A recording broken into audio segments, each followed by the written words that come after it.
নাদের তুই এত রাতে এই বাড়িতে? তোকে আমার একটা খুশির সংবাদ শোনাতে এসেছি। তোর খুশির সংবাদের সাথে আমার সম্পর্ক কি? আরে আছে আছে। আমার খুশির সংবাদটা বলার পরপরই তোর বুকের ভিতর কান্না শুরু হয়ে যাবে। তুই কষ্টে যন্ত্রণায় ছটফট ছটফট করবি। তোর এই সমস্ত কথা শোনার সময় আমার নেই, যা এখান থেকে। আরে দাঁড়া দাঁড়া দাঁড়া, তোর পীড়িতের সাগর রে আমি এক বিনোদিনী নামে একটা বাজে মেয়ের কাছে পৌঁছে দিছি। আমি জানি তোরে কিভাবে আঘাত করলে সেই আঘাত বিষাক্ত তীরের মতো তোর বুকে যায় লাগবো। নাদের! চুপ! একদম চিৎকার করবি না। আমি কিন্তু দেখে শুনে ফাঁকা বাড়ি পেয়ে বাড়িতে ঢুকেছি, তাই ভুল করে তোর চিৎকার কেউ শুনতে পেলে তোকে গলা ধাক্কা দিয়ে বের করে দেবে। শোন ভাবনা, আমি যেমন সাগরকে মদ আর বিনোদিনী এই দুইটা দিয়ে শেষ করে দিতে চাই, তেমনি তোর চোখের সামনে তোর ভালোবাসার সাগর তিল তিল করে শেষ হয়ে যাবে দেখেও তুই কিছুই করতে পারবি না। অথচ কষ্টের আগুনে তুই দাউ দাউ করে জ্বলে শেষ হয়ে যাবি। এটাই আমার প্রতিশোধ।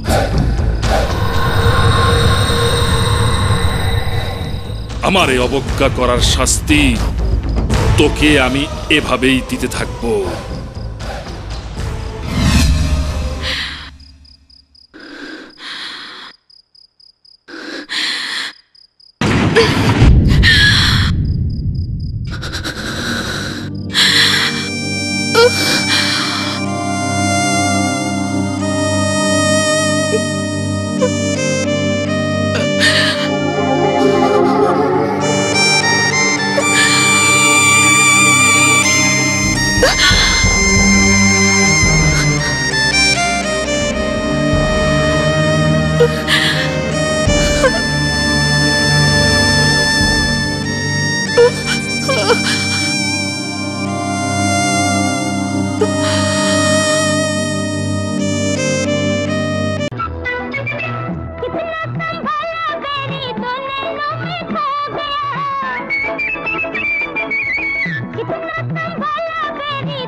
বিনোদিনী, তুমি বলো না, বলো না বিনোদিনী, তোমার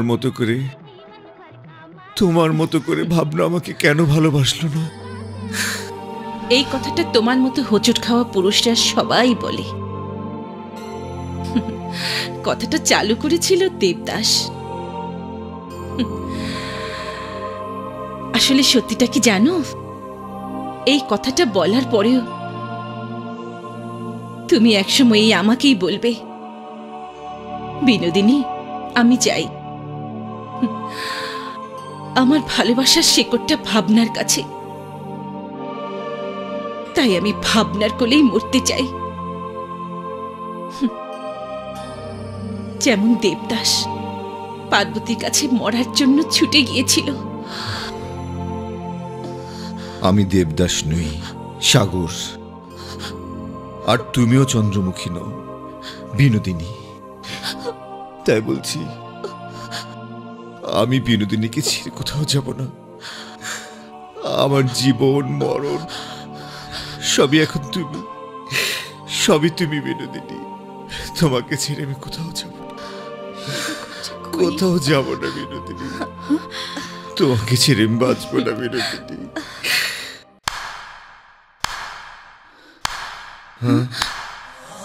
বাহ সাগর বাহ! আমাকে কষ্ট দেবার জন্যে, তুমি নিজের কষ্ট ভোলার জন্যে এমন একটা নোংরা জায়গায় এসে নিজের ঠিকানা খুঁজে নিবে, তা আমি ভাবতেও পারিনি। ছি সাগর! ভাবনা,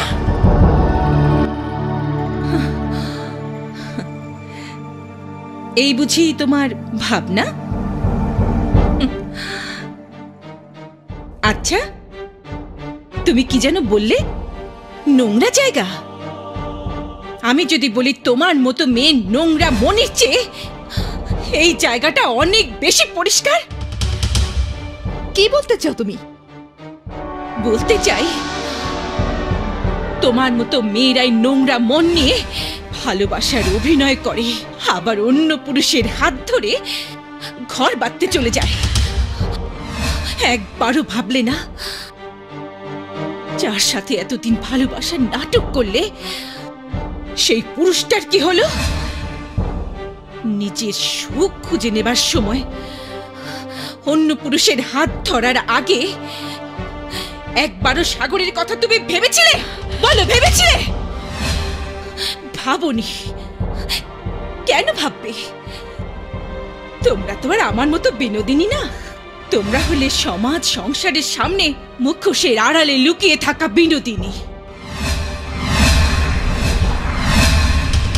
তাই কোনো প্রেমিক তোমার মতো বিনোদিনীর কাছ থেকে হোঁচট খাওয়ার আগ পর্যন্ত তোমাকে চিনতে পারেনি, যেমন সাগরও তোমাকে চিনতে পারেনি। তাই আমি বলবো, আমার চেয়ে তুমি অনেক বেশি নোংরা মনের মানুষ। যারা পেটের জন্য বিনোদিনী হতে বাধ্য হয়, সেই সব মেয়েদের সাথে তোমাকে তুলনা করলে ওই সব মেয়েদেরকে অপমান করা হবে। চুপ করো, চুপ করো তুমি। তুমি যদি বিনোদিনীকে হাত তুলো, তাহলে আমিও তোমার হাত তুলতে বাধ্য হব।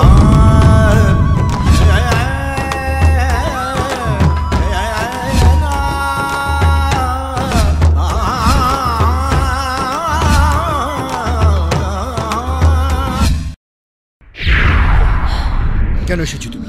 হ্যাঁ, কেন এসেছো? চলে যাও, চলে যাও বলছি, চলে যাও।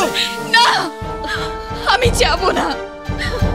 এই নোংরা জায়গা থেকে তোমাকে তোমাকে না নিয়ে আমি যাব না। আমি যাব না সাগর, আমি তোমাকে না নিয়ে যাব না। চলো, চলো এখান থেকে, চলো।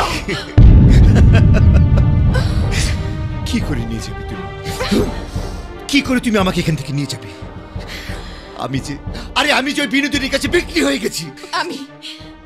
আমি তোমাকে এখান থেকে টাকা দিয়ে, যত টাকা লাগে তা দিয়ে কিনে নিয়ে যাব। বলো, বলো বিনোদিনী, তুমি কত টাকা চাও তুমি? বলো। টাকার গরম দেখাচ্ছ? এই বিনোদিনীকে টাকার গরম দেখাচ্ছ তুমি, না? এসো, এসো আমার সাথে, এসো।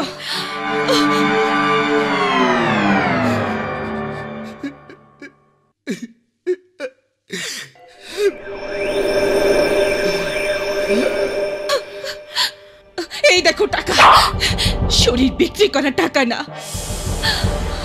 পায়ে ঘুঙ্গুর বেঁধে নাচে গানে মানুষের মনোরঞ্জন করা পরিশ্রমের টাকা।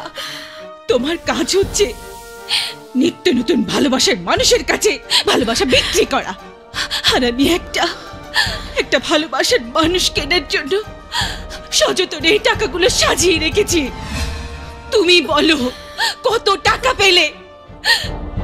ভুল করেও আবার কোনো ভালোবাসার মিথ্যা নাটক করার জন্য সাগরের দিকে হাত বাড়িয়ে আমার ঠিকানা পর্যন্ত আসবে না। বলো, বলো কত টাকা চাও? কত টাকা চাই? কত টাকা চাই তোমার?